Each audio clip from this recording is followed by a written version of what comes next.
For example, using our paid resilience study, right? So in that study, through focus group discussions, we identified elements or dimensions of resilience. So, from wealth to psychosocial to community networks.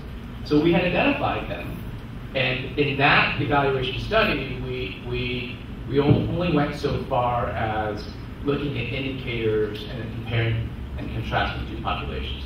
Now, one thing that our Resilient Africa Network may do is take a look at the relative importance of those dimensions. Mm-hmm. So if you have a focus group and you explain to, now during the deliberative polling process, look, we went out and this community identified the following dimensions.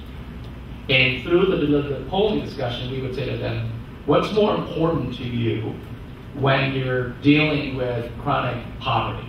Mm-hmm. Is it wealth? Is it psychosocial? Is it community networks?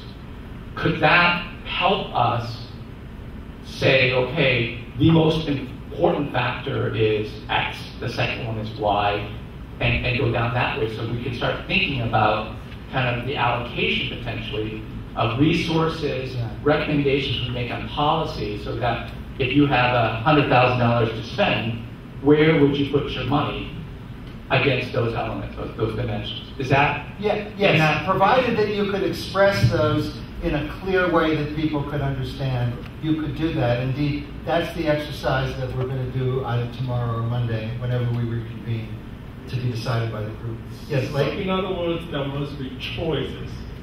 There must be alternatives. Choices.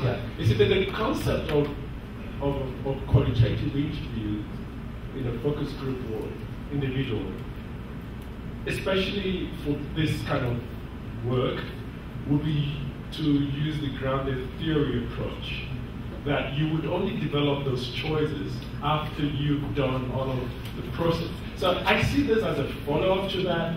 Well, I was going to say sometimes we've done focus groups first. Just that we have to be careful as we scientifically develop an approach. And a focus groups might have. But the thing is that with focus groups, you never know how representative they are because they're too small to be significant. So in those Texas projects, the utilities said we could do focus groups, but we could never demonstrate to the commission that they were representative, and these choices involve hundreds of millions of dollars. We could do polls, but we would never know how much the people have thought about it. But if we do deliberative polls, we get the depth of the focus groups and we get the representativeness of the random sample. So then we have a basis for demonstrating what ought to be done. But I think the key takeaway here, to wrap up this line of the discussion and then for this group, is that this would be applicable. This is not this is ill-suited to primary data collection.